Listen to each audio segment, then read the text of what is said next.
Bonjour à vous tous. Alors bien sûr, pour certains vous me connaissez, je suis Pascal Safakji, aujourd'hui procureur du groupe Safakji. Je viens de déposer à la Cour d'appel de Versailles donc la requête qu'on a établie, que vous allez pouvoir tous utiliser. Voilà, Cour d'appel de Versailles.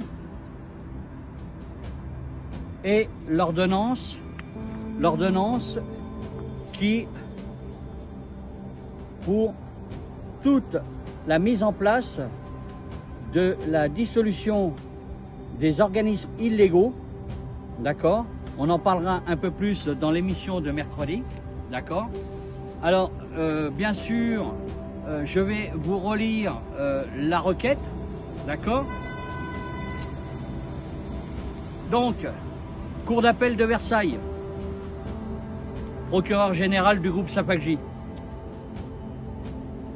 parquet RG 283 71 00001, référence de procédure RG 01 2024,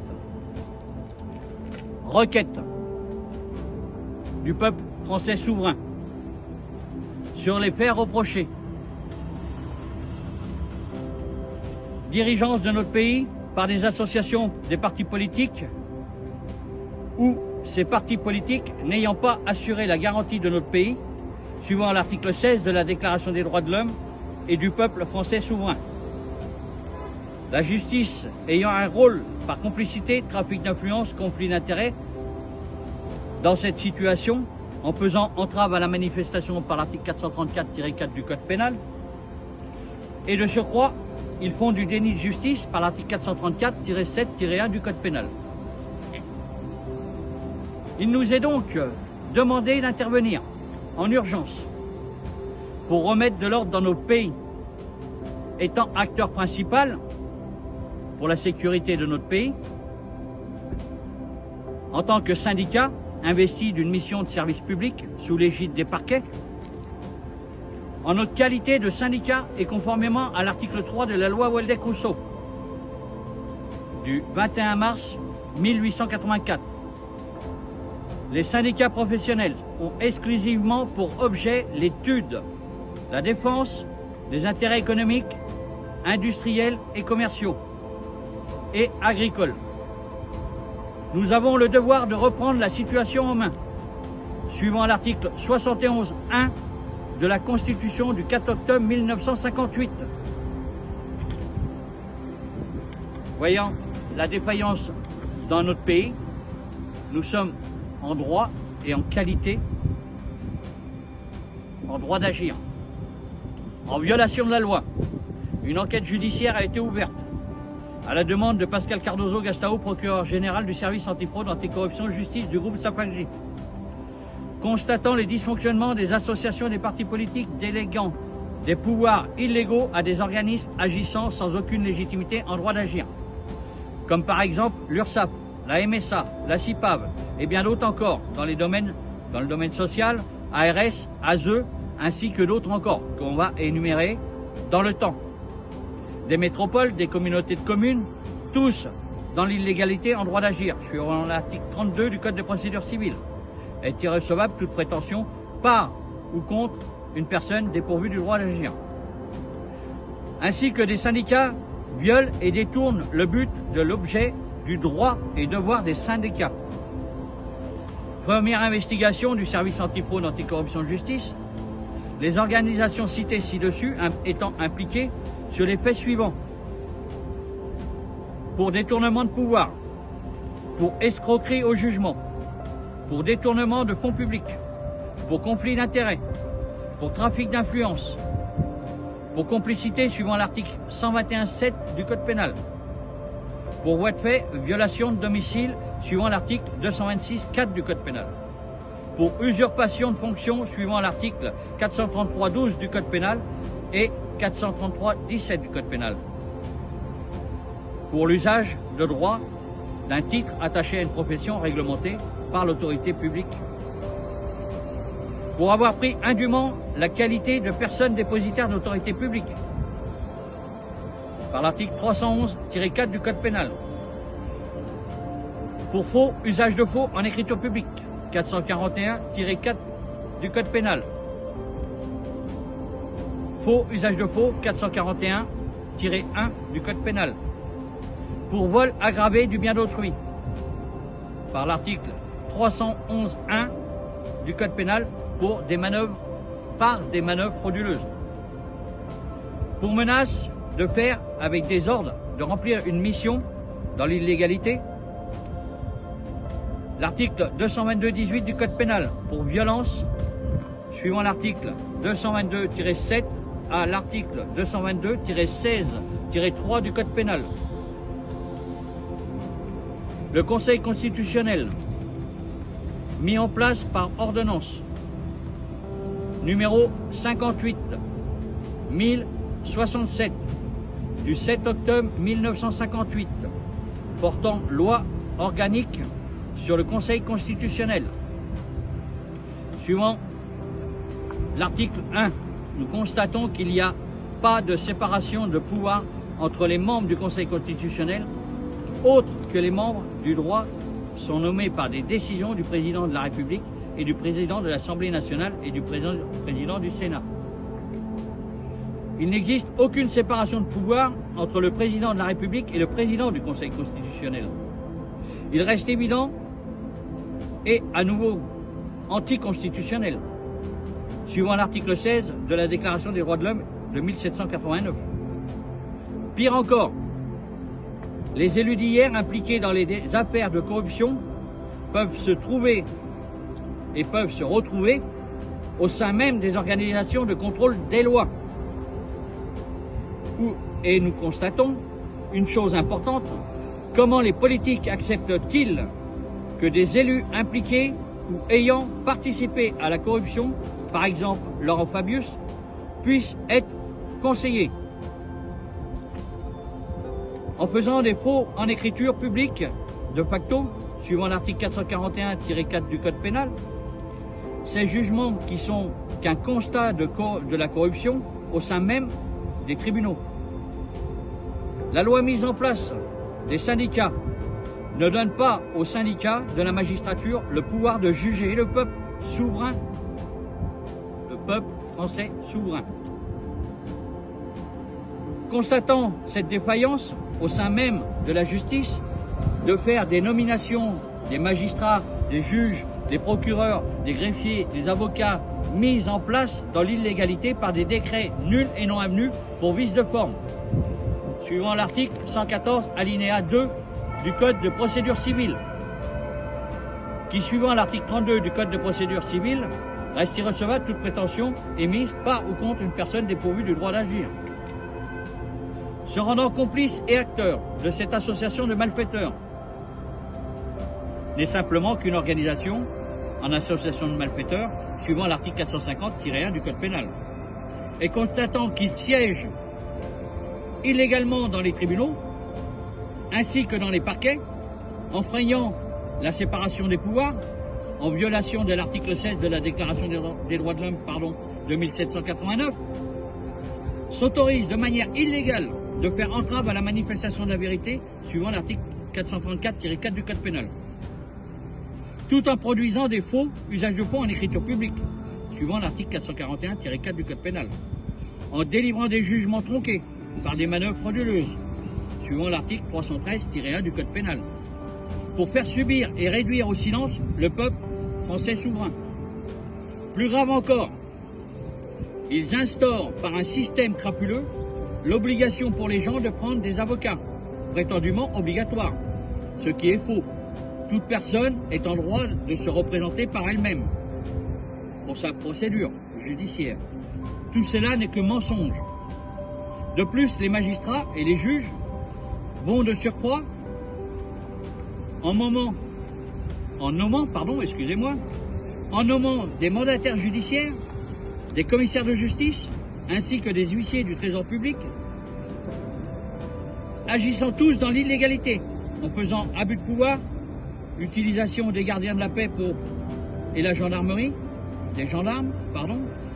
et parfois même des maires complices pour faire leurs exactions. en mettant une pression sur le peuple français souverain, qui pousse même des gens au suicide par leurs menaces de manière illégale, qui restent des attitudes criminelles, ou même des gendarmes et des policiers effectuant convenablement leur travail sont poussés au suicide. Constatant que le syndicat de la magistrature n'avait que pour but de défendre et non pas de juger le peuple français souverain, en s'octroyant des droits qu'il n'avait pas, c'est pourquoi tous les jugements jusqu'à présent sont nuls de fait et faux en écriture publique. Rappel à la police nationale de toutes les régions de France, suivant l'article 73 du Code de procédure pénale, qu'il est demandé aux gendarmes et aux policiers, ainsi que les maires, de faire appliquer la loi, de mettre en application la loi pour réquisition, fermeture des offices le temps des instructions judiciaires. Vous avez le devoir et l'obligation d'appréhender et faire cesser immédiatement les activités exercées en toute illégalité, de faire la réquisition sur le mobilier, immobilier, blocage des comptes bancaires, le temps de la procédure judiciaire, et de faire interdire les sorties du territoire français, les représentants et dirigeants de ces offices mandataires judiciaires, commissaires de justice, huissiers du trésor public, ainsi que les représentants dirigeants des études de notaires, agissant dans toute l'illégalité, impliqués directement dans des détournements de fonds publics et les crimes sur la population française. C'est pourquoi l'ordonnance pour la dissolution du Conseil supérieur de la magistrature et le syndicat de la magistrature à effet immédiat est accordée. Défaillance dans le système politique. Les associations politiques de l'article 2 de la Déclaration des droits de l'homme et du peuple souverain français de 1789. Il est stipulé l'objet et le but exclusif de toute association politique est la conservation des droits naturels imprescriptibles de l'homme. Ces droits sont la liberté, la propriété, la sûreté et la résistance à l'oppression. Constatant que les partis politiques ne répondent plus aux attentes du peuple souverain français, en dépit des refus explicites des Français d'adhérer à l'Union européenne, les partis politiques ont utilisé par des manœuvres frauduleuses, inconstitutionnelles et sans mandat pour détourner l'intégration au système européen, un abus de pouvoir qui enfreint les règles fondamentales de la nation française. Par la participation des autorités politiques et judiciaires aux fraudes dans le secteur mobilier, immobilier et financier, de permettre les détournements de fonds publics. Il a été constaté le mode opératoire criminel affectant directement le peuple souverain français, qui reste encore plus surprenant à ce jour. C'est pourquoi est accordée l'ordonnance pour la dissolution de toutes les associations des partis politiques et associations non conformes, suivant l'article 16 de la Déclaration des droits de l'homme et du peuple souverain français de 1789. Toute société dans laquelle la garantie des droits n'est pas assurée, toute société dans laquelle la garantie des droits n'est pas assurée, ni la séparation des pouvoirs déterminée, n'a point de constitution. Alors quand on parle de constitution, la constitution elle existe, la constitution c'est la constitution de l'organisme. On parle de la création de l'organisme, comment elle est constituée, la constitution de l'organisme. Et là, n'a point de constitution. Et là, pour les gens, arrêtez de dire qu'il n'y a pas de constitution, il y a une constitution, il suffit de l'appliquer. Voilà, c'est les organismes qui n'ont pas de point de constitution. Voilà. Donc, il est dans le devoir des juristes officiels du groupe Safagi et du peuple souverain français, le syndicat Safagi agissant sous l'égide des parquets de France, en étant acteur de la justice et conforme aux devoirs et obligations de tout syndicat, nous sommes tenus de signaler et d'agir contre tout le dysfonctionnement dans les organisations économiques, commerciales, agricoles, industrielles.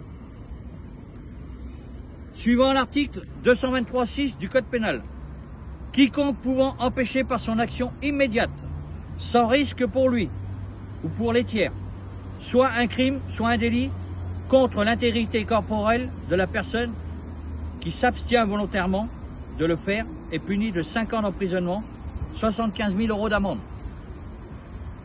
Impliquant le Conseil constitutionnel, le Conseil supérieur de la magistrature, qui n'a rien d'autre et qui n'est rien d'autre que le syndicat de la magistrature, avait pour but, par la loi organique, d'organiser le système judiciaire et non pas de juger, tout en faisant entrave à la manifestation de la vérité, avec de la complicité, par l'article 121.7 du Code pénal.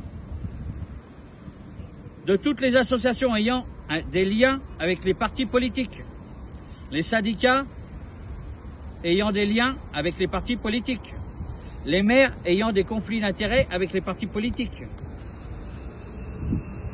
Suivant l'article 432-1 du Code pénal, le fait que vous faites tous échec à l'exécution de la loi, vous devez être tous dissous. Donc, par l'article 434-4 du Code pénal, faire entrave à la manifestation de la vérité. En 1, de modifier l'état des lieux d'un crime, d'un délit, par la séparation ou l'altération, la falsification d'effacement de traces ou d'indices, soit par l'apport de déplacement ou suppression d'objets quelconques. En 2, détruire, soustraire, receler, altérer un document public ou privé, un objet de nature à faciliter la découverte d'un crime ou un délit, la recherche des preuves ou la condamnation des coupables. Lorsque les faits prévus du présent article sont commis par des personnes qui, par leur fonction, est appelée à concourir à la manifestation de la vérité, les peines sont portées à 5 ans d'emprisonnement, 75 000 € d'amende. Nous constatons par des montages d'escroqueries en bande organisée, suivant l'article 313-1 du Code pénal, par des manœuvres frauduleuses, qu'ils font des faux, usage de faux en écriture publique, 441-4 du Code pénal. L'autorité publique est punie de 10 ans d'emprisonnement et de 150 000 € d'amende. L'usage de faux mentionné à l'alinéa qui précède, est puni des mêmes peines et sont portés à 15 ans de réclusion criminelle, 225 000 € d'amende. Lorsque les faux ou l'usage de faux est commis par une personne dépositaire d'autorité publique et chargée d'une mission de service public, agissant dans l'exercice de ses fonctions et de sa mission, toute une organisation par des montages de soumettre une domination crapuleuse pour soumettre, spolier, anéantir le peuple français souverain. En créant derrière ces montages une organisation crapuleuse en association de malfaiteurs, suivant l'article 450-1 du Code pénal, constitue association de malfaiteurs, une association de malfaiteurs, tout regroupement formé en entente établie en vue de la préparation caractérisée par un ou plusieurs faits matériels. Vous avez à peu près ce qui s'est passé pour la période du Covid-19, voilà, où il y avait toute une organisation crapuleuse, une association de malfaiteurs qui était là pour vous verbaliser sur quelque chose d'illégal. Je rappelle que les préfets ne pouvaient pas sortir des décrets sur le port du masque obligatoire. Le préfet n'est pas habilité et non seulement le préfet est mis en place par un décret qui est nul et non avenu. Ce qui veut dire que le préfet aujourd'hui exerce dans l'illégalité. Tous les préfets en place sont mis en place dans l'illégalité. Mais en plus, ils veulent nous en rajouter des préfets. Donc, on va regarder de quelle façon ils vont les mettre en place. Donc, lorsque les infractions préparées sont des crimes ou des délits punis de 10 ans d'emprisonnement, la participation à une association de malfaiteurs est punie de 10 ans d'emprisonnement et 150 000 € d'amende. Lorsque les infractions préparées sont des délits punis d'au moins 5 ans d'emprisonnement, participation en association de malfaiteurs est puni de 5 ans d'emprisonnement, 75 000 € d'amende. Il a été constaté une organisation de domination crapuleuse pour soumettre, spolier, anéantir le peuple souverain. Vu l'article 3 de la Déclaration des droits de l'homme du peuple souverain français de 1789. Le principe de toute souveraineté réside essentiellement dans la nation. Nul corps, nul individu ne peut exercer l'autorité qui n'en émane expressément du peuple français. Décision. La réquisition et dissolution des organismes à effet immédiat et sans appel. Il est chargé au garde des Sceaux, chef des armées, le groupe de Safakji, les membres du service antifraude, anticorruption, justice, de rétablir l'ordre au sein de la justice et d'organiser en urgence la réquisition de tous les biens mobiliers, immobiliers et financiers des tribunaux de France et des dom-toms, ainsi que le Trésor public, qui est une organisation crapuleuse, qu'il faut faire cesser immédiatement. Le garde des Sceaux, en concertation avec le procureur général Pascal Cardozo Gastao, du service antifraude, anticorruption, justice, pour remettre l'ordre dans le système judiciaire. Constatant l'urgence de la situation dans le système judiciaire, nous avons fait un constat par un courrier au ministre de la Justice, garde des Sceaux, Éric Dupond-Moretti, en date du 5 août 2024, par pli recommandé, numéro 1A 214 439 56 19, sur faux jugement du clos greffier qui a été médiatisé par un procureur de la République, Bruno Badré, ainsi qu'un sénateur de la Haute-Savoie, Cyril Pellevat, complice sans oublier un juge faisant du déni de justice, mettant en danger des civils. Il sera demandé le nom et la qualité des gens qui ont accès à la publication au journal officiel. Car nous avons découvert qu'il y avait des documents qui étaient établis par faux, usage de faux en écriture publique. Et sur le journal officiel, ce qui est plus grave. C'est pourquoi l'ordonnance de mise sous administrateur judiciaire provisoire de tout le territoire français et des dom-toms, ainsi que le peuple souverain, a effet immédiat pour libérer d'un esclavagisme de criminels opérant sous couvert d'associations et autres.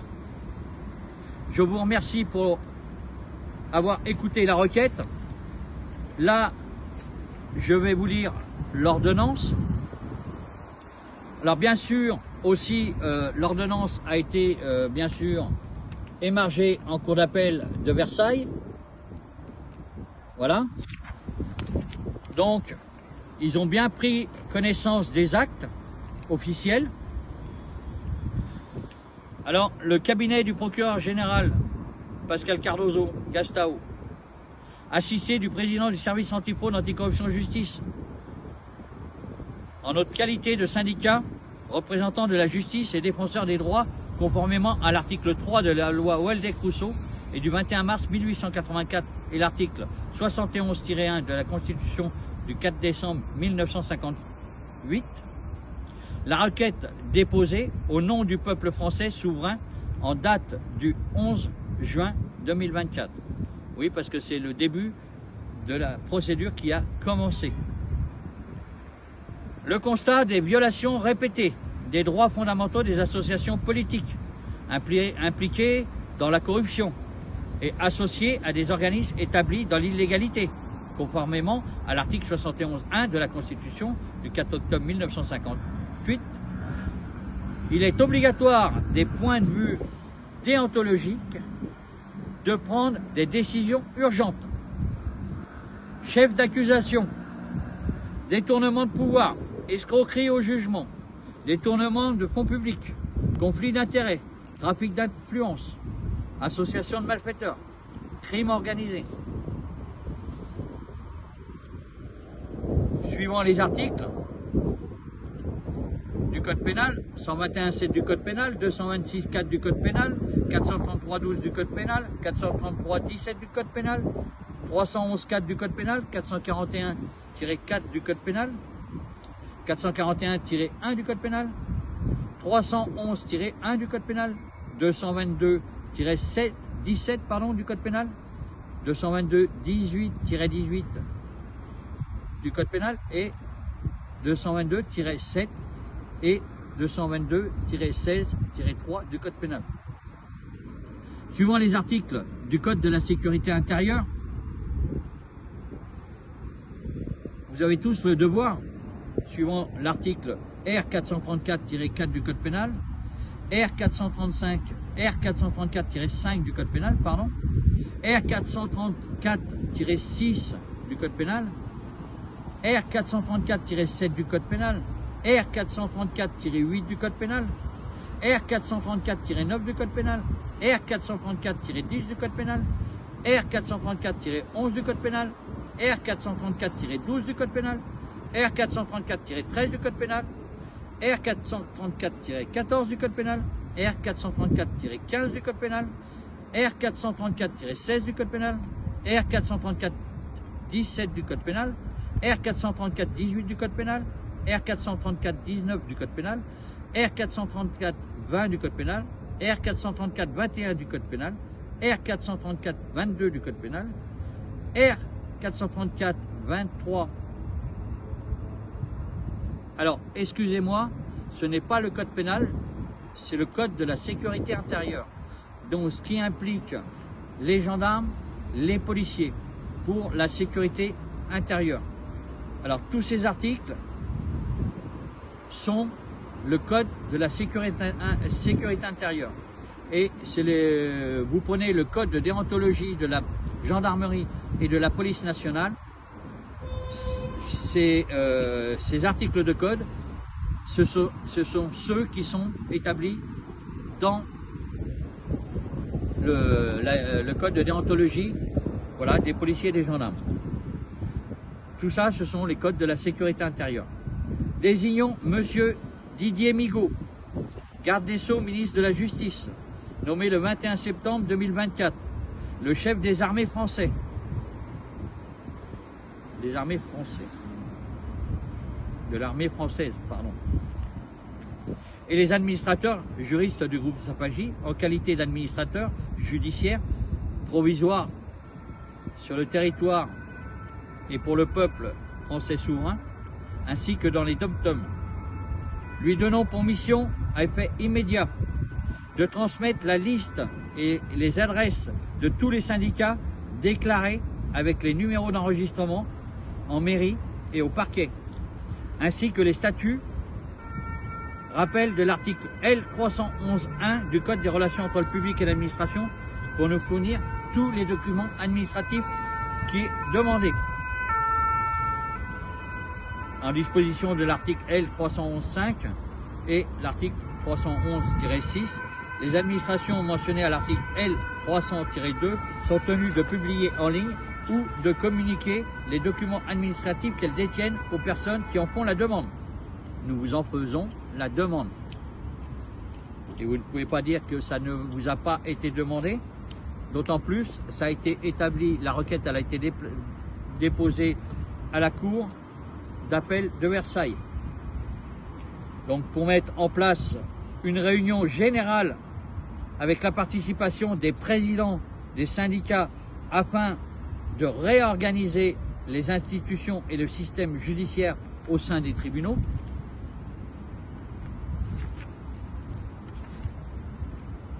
Pour ce faire, de mettre à disposition un bureau du procureur général, au procureur général du groupe Sapagi, du service antifraude anticorruption justice, à la cour du tribunal de Paris, avec un service de sécurité de la police nationale, pour qu'ils puissent être là en présence, non pas que pour la sécurité, mais pour aller aussi faire des contrôles dans les organismes où, bien sûr, il y a du dysfonctionnement. On peut dire que le peuple triche. Mais aujourd'hui, il y a des organisations qui sont mises en place dans l'illégalité, qui se donnent des droits qu'ils n'ont pas. Et c'est pour ça qu'il est impératif de convoquer en urgence une assemblée parlementaire comprenant tous les présidents des syndicats pour remettre de l'ordre dans notre pays. Pour ordre du jour, comme je vous ai dit, remettre de l'ordre dans notre pays par les droits fondamentaux du peuple souverain français, avec le président du syndicat, des syndicats professionnels, tous les syndicats professionnels, d'organiser et d'assurer le contrôle des administrations publiques et privées. Il est essentiel de rédiger des actes de réquisition judiciaire en cas d'intervention avec un service de la police nationale, de rédiger des procès-verbaux conformément à l'article 429 du Code de procédure pénale, sachant que tout procès-verbal ou de rapport n'a de valeur probante dans la forme de ce que l'agent, son auteur, a agi dans l'exercice de ses fonctions. Et ce procès-verbal, il faut qu'il soit régulier, en application de loi, probante dans la forme, en application de loi, et pas des interprétations. D'organiser les tribunaux avec la police nationale, d'organiser la mise sous séquestre avec réquisition judiciaire pour contrôler, avant la fermeture des sociétés et associations en lien avec des partis politiques, de mandataires judiciaires, commissaires de justice, huissiers du trésor public, notaires exerçant dans toute l'illégalité, et réquisitionner tous les biens mobiliers, immobiliers et financiers. Je rappelle qu'à ce jour, pour le service du trésor public, il y a des concours pour mettre en place des huissiers du trésor public qui agissent dans l'illégalité, car ils ont le droit d'avoir une fonction dans le privé et une fonction dans le public. D'abord, j'ai repris un huissier du trésor public qui était disc-jockey pendant les week-ends. C'est quand même hallucinant. Donc, vous voyez, il faut tout réorganiser. Organiser donc la mise sous séquestre et la réquisition judiciaire au contrôle avant la fermeture depuis les tribunaux. Le trésor public entaille le service des PV de Rennes qui, aujourd'hui, à la mise en place de cette organisation, se tient un préfet qui est aussi directeur. Si vous pouvez nous expliquer. Cet organisme, aujourd'hui, envoie des procès-verbaux à payer que les gens n'ont jamais reçu, quelle que soit quelconque contravention. Et en plus, des procès-verbaux majorés. Donc, bien sûr, il y a des procès-verbaux qui sont établis normalement, mais le service de Rennes, il va falloir que le préfet réponde aux questions.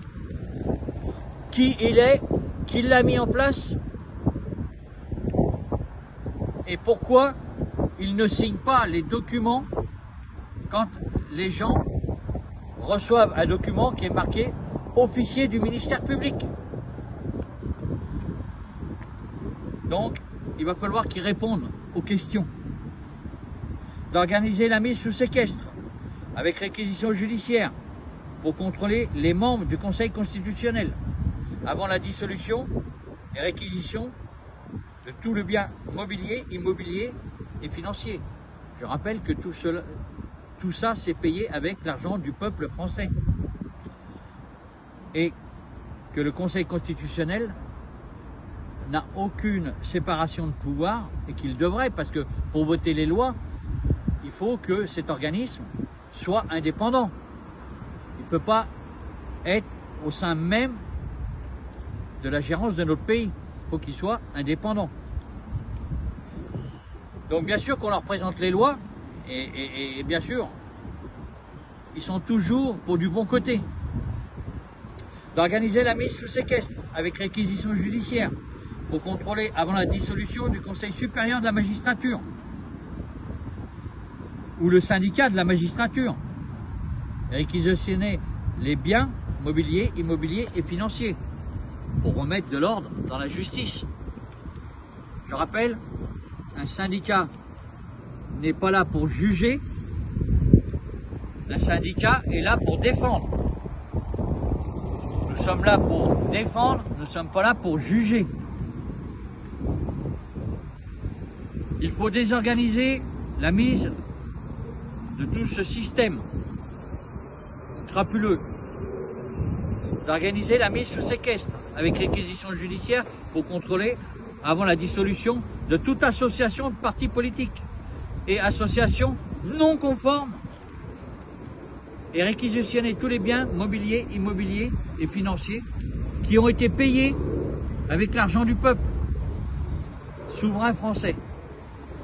À compter de la notification de cette note d'audience, dans un délai de 2 mois, sous réserve, rappelons, les dépenses seront à la charge de la nation, vues avec un cahier des charges, accessible au peuple français, à tout moment, conformément aux procédures engagées, suivant l'article 92 à 100-8 du Code de procédure pénale.